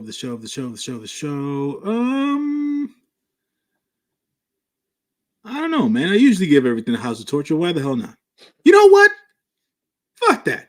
Dig Togo, you stupid son of a bitch. I'm giving you the LVP for this entire tournament. All this booking is your fault. Forget Gato. This is all on Dick Togo. See, we got around to the right thing. It's House of Torture, LVP team, LVP of the show, LV fucking P. What you're doing to Ren Narita. J-News, let the people know where they can follow you on social media, what you got going on your own podcast, and when they will see you again, sir. On the socials, you can catch me on Instagram and the Twitter at John LYFNMG. I am your friendly neighborhood moviegoer. I have my podcast, which is on any available podcast streaming service that you can listen to. I have episodes this week coming for 4 different movies. The new Hunger Games movie, The Boy and the Heron, which is the latest Hayao Miyazaki film, Poor Things, which is the new Emma Stone film, and Godzilla -1, probably the best movie of the year for me. So, so that takes it there. Don't be disrespecting Guardians of the Galaxy 3, sir. Bro, have you not seen Godzilla -1? Probably not as emotional. Yeah. Guardians of the Galaxy 3. It's just like action. Guardians is great, but watch that Godzilla movie when you get a chance. Yeah, that is what you could do. Catch me there. Those particular podcasts. Are you gonna be chatting about the Von Erichs movie on your I will, podcast? sir. I'm watching Iron Claw this Wednesday at a special advanced fan screening. Oh yeah. So you ain't called me. Oh yeah, brother.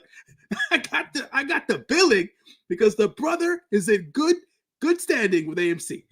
No, but it was an invite from a friend of mine. All right. She sent me a ticket. Sounds good.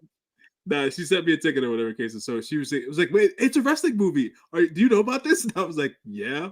Why? So, you want to come? And I was like, it's a match screening. I was like, sure. I'm not gonna get to watch it while I'm in Texas, so why not?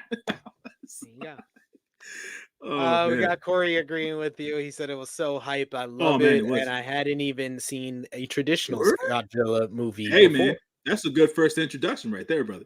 But yeah, no, Iron Claw coming on Wednesday. But anyways, yeah, catch me on the socials there. Next time I'll be on the channel, Wrestle Kingdom, more than likely. Right? We're not. Well, we got our New Japan matches of the year video we'll do that. that we usually drop during the holidays, so they'll see you on that. But yeah, the new year 2024 on a live for our Wrestle Kingdom preview.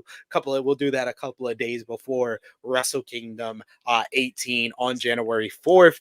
You can follow me on the socials at True Heel SP3. Facebook, Twitter, Instagram, TikTok. Follow us at True Heel Heat. Best places to support us. First is patreon.com/True Heel Heat. $3 a month gets you exclusive content. You got Hardcore Rewind out right now, as well as Review of Honor. And you get exclusive stuff like our True Heel Heat Prediction Championship. And also you can get your True Heel Heat merchandise at ProWrestlingTees.com/True Heels, as well as foryourwear.com/True Heel Heat. And check out all the great content we got on the channel right now, like the True Heel Heat flagship podcast, THH 254, with the fellas over from Smart Psychology Podcast, as well as Justin Rich. We talked about Okada leaving New Japan Pro Wrestling, Punk's Fire SmackDown promo, Andrade leaving AEW, and more. We also did our NXT Deadline 2023 review with myself and Ness yesterday, so you can also check that out right now. For myself, for J-News, thank you all so much for joining us live, watching us on demand. This has been our NJPW World Tag League 2023 review. It is me, your True Heel Phenom SP3. I am signing off until next time.